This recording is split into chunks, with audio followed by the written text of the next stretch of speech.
ते पहिलीच गणपती बाप्पाची मूर्ती आहे.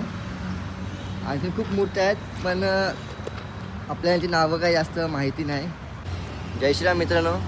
सो आज आहे एक 1 जानेवारी 2026.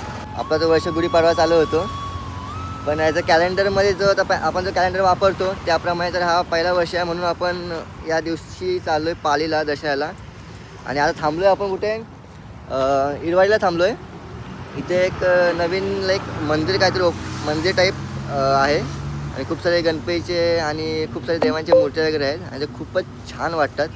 त्यामुळे मी त्यांना म्हणजे कवर करण्यासाठी थांबलो इथे.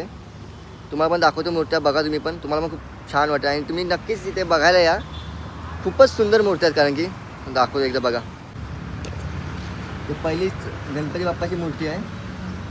आणखी खूप मूर्त्या आहेत, पण आपल्याला यांची नावं काही जास्त माहिती नाही.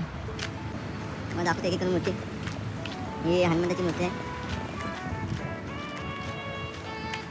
हे बहुतेक ब्रह्मदेव आहेत.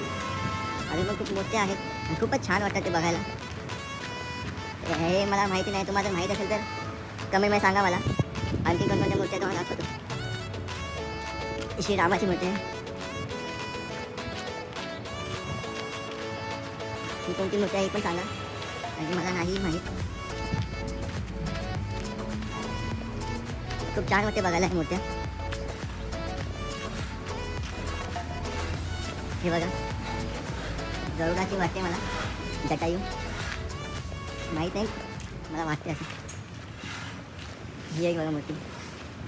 आणि नरसिंहरावाची मूर्ती, खूपच मोठी मूर्ती आहे.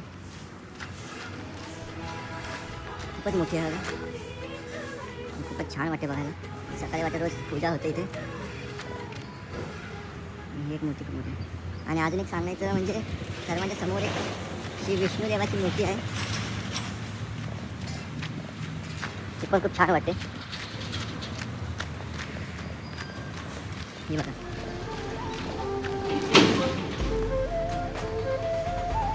बहुतेक